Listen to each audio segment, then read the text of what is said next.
Okay, Assalamualaikum warahmatullahi wabarakatuh. Bertemu lagi kita ya.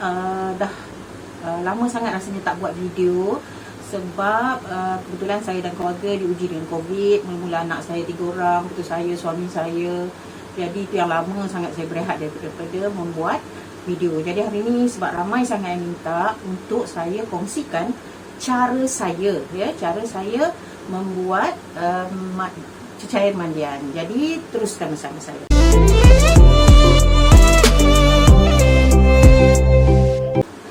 Okey, bertemu lagi kita. Sebenarnya cara membuat cecair mandian ni ada banyak sangat. Di dalam YouTube pun berbagai-bagai cara untuk membuat cecair mandian. Jadi ada setengah orang dia tak berapa, kulit dia tak berapa sesuai dengan setengah jenis cecair mandian. Jadi sebenarnya kebanyakan cecair mandian di negara kita ni yang saya perhatikan dibuat daripada SLES. Banyak yang menggunakan sodium lauryl ester sulfate sebagai surfactant untuk membuat cecair mandian. Jadi dekat depan saya ni sebenarnya adalah antara surfactant yang boleh digunakan untuk membuat cecair mandian. Contohnya ya, kalau macam sabun soap base ni ataupun sabun Dettol sekalipun, kita boleh tukar dia menjadi cecair mandian dengan cara kita parut atau potong halus-halus. Lepas tu kita masak dia di dalam air, kemudian kita sejukkan, lepas tu kita blend dia. Adalah step-step dia. Boleh sabun Dettol pun kita boleh buat macam tu. Sabun yang mahal lah ya, kita nak jadikan cecair mandian yang agak berkualiti, boleh sabun-sabun buku tu ya. Dan ini ialah KOH ialah kalium hydroxide. Kalau kita nak buat sabun buku, kita menggunakan sodium hydroxide. Tapi kalau kita nak buat cecair, sabun cecair, asas sebenarnya ialah kalium hydroxide yang kita saponifikasikan dengan minyak. Macam kita nak buat sabun buku juga, kita kena tindak balaskan ataupun saponifikasikan alkali dengan minyak ataupun lemak. Sabun cecair mandian juga kita kena buat tindak balas yang sama. Tetapi untuk ini kita boleh buat, bila-bila kita nak buat nanti kita boleh cuba buat daripada zero. Tapi lagi satu cara yang mudah untuk membuat cecair mandian ialah anda hanya perlu membeli liquid soap base. Liquid soap base ni dia dah siapkan proses saponifikasinya. Kita hanya perlu tinggal, kalau ikut kat sini dia menggunakan SLS juga. Jadi kita dah tahu bahawa campuran SLS yang digunakan ni pada peratus yang dah selamat untuk kulit. Dan dia menggunakan coca bitin sebagai bahan surfactant tambahan yang juga menghasilkan buih. Dia juga menambah sodium chloride dan glycerin. Kat sini kalau kita tengok dia dah ada dia punya pengawet, iaitu phenoxyethanol. Dia nak digunakan phenoxyethanol sebagai pengawet. Jadi kita tak perlu tambah pengawet lagi kalau kita guna ikut instruction dia. Instruction dia kata tambahkan saja antara 0.5 hingga 2% fragrance, wangian atau apa minyak yang kita nak tambah tu, antara 0.5 hingga 2% sahaja. Jadi kita tak perlu tambah lagi pengawet, sebab pengawet yang dia gunakan dalam ni dah cukup dah. Kita kena ingat ya bahawa semua benda-benda kosmetik ni, bahan kosmetik yang berasaskan air, kita kena ada pengawet sebab air mudah tercemar oleh bakteria. Sebab tu kena ada. Jadi kat sini dia dah ada pengawet dia. Jadi kita tak perlu tambah jika kita hanya menambah 0.5 hingga 2% bahan tambahan. Maksudnya essential oil, kita nak tambah minyak, nak tambah sedikit daun bidara, minyak daun bidara atau sebagainya, dia dah ada dekat sini pengawet. Tak perlu tambah pengawet lagi.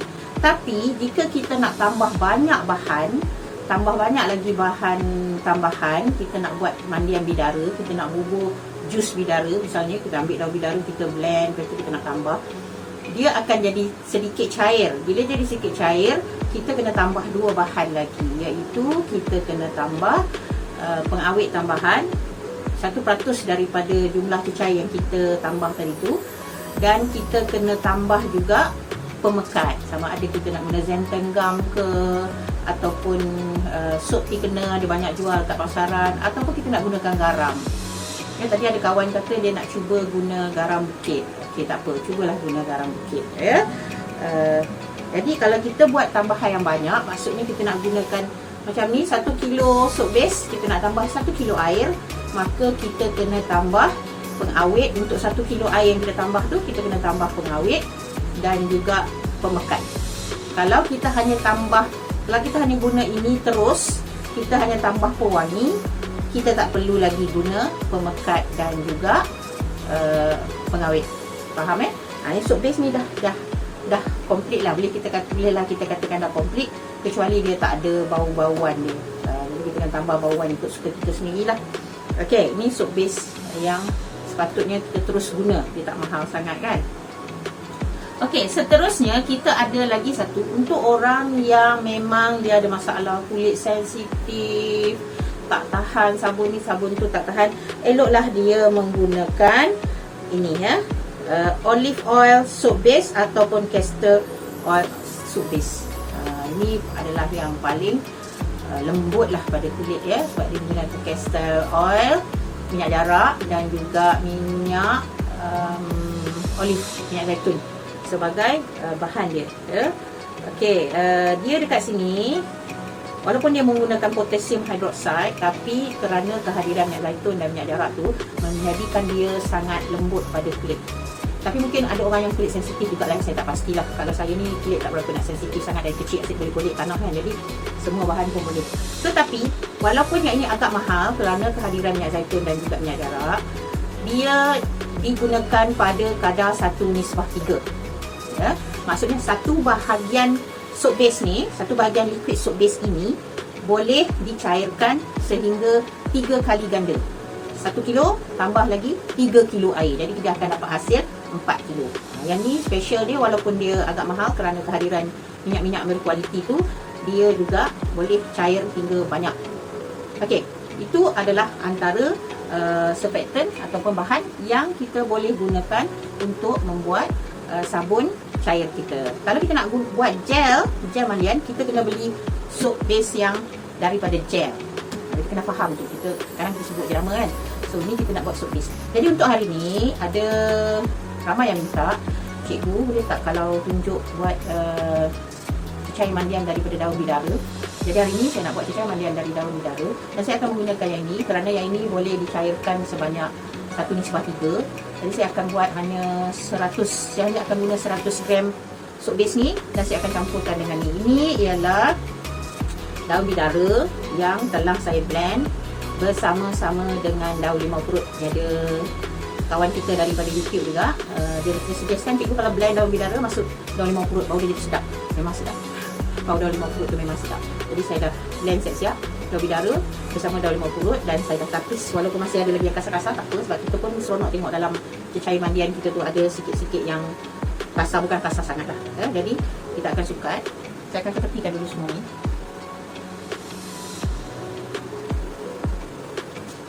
Okey, lupa, ini ialah dua daripada banyak-banyak pengawet kosmetik yang ada di pasaran. Ini ialah liquid Derma Plus yang biasa kita gunakan sebelum ni waktu kita buat deodorant. Dan ini ialah yang tadi tu yang dipanggil phenoxyethanol. Phenoxyethanol ni banyak digunakan dalam pembuatan sabun. Okey, penggunaan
gunakan tu, it's important to add salt slowly. Dia kata slowly, kita masukkan perlahan-lahan. Kita buat dulu cairan garam, satu bahagian garam, satu bahagian air.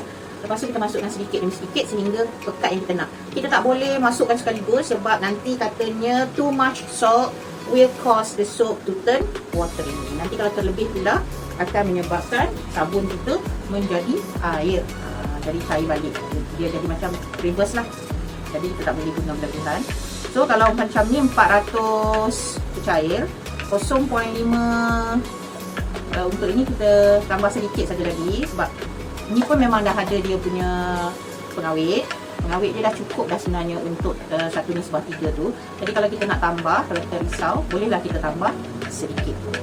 Untuk yang ni saya tak masukkan apa-apa essential oil sebab bau daun limau purut ni dah sedap dah masuk kat dalam hidung. Okey, jadi ni okay, kita dah tengok dah okey dah tak ada nampak ketul-ketul tu. Okey, anda boleh tengok dia sangat cair. Okay. Jadi kita akan masukkan garam sedikit demi sedikit. Kita masukkan susu dulu.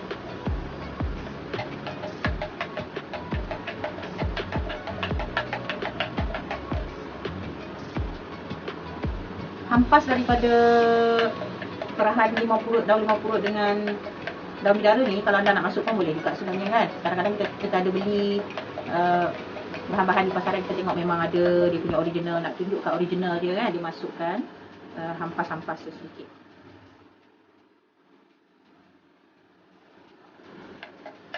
Okey, ni dah mula pekat. Anda boleh lihat sendiri dia dah mula pekat. Pekat macam mana yang kita nak pekat lagi ke? Nampak dah pekat sikit. Kalau nak pekat lagi, boleh bumbung lagi setengah sudu.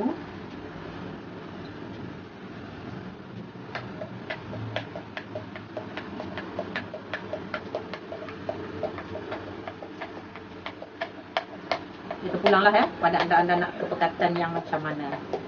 Kalau saya macam ni dah okey.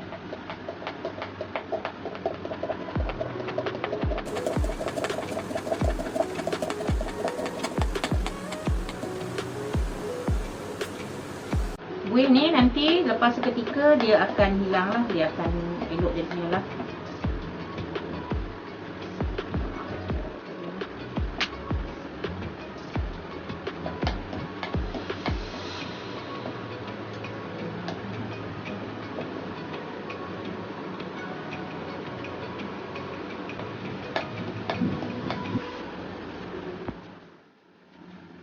Okay, kita masukkan sedikit je, beberapa titik saja.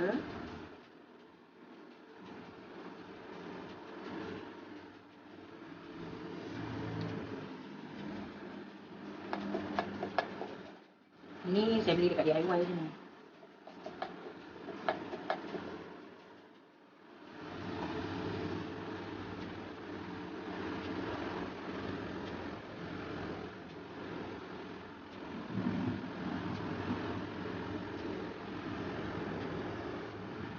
Okey, untuk hari ni, untuk malam ni tak perlu tutup rapat sangat. Tutup juga tapi tak payah rapat sangat sebab kita nak bagi buih tu settle dulu. Jadi besok kita akan dapat hasil dia lah.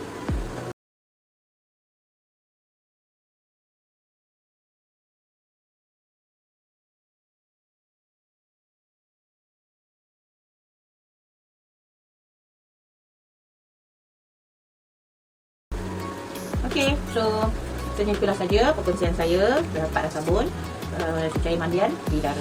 Untuk anda terpulanglah sama ada nak gunakan soap base yang ini, soap base yang tadi atau nak bancuh daripada asal SLES, bolehlah cari resepi, kita kongsi resepi bersama-sama. Okey, sampai di sini sajalah daripada saya. Mana yang tak dah subscribe, silalah subscribe. Pada yang masih setia, saya ucapkan terima kasih banyak-banyak. Jangan lupa like, komen, dan kita jumpa lagi. Assalamualaikum.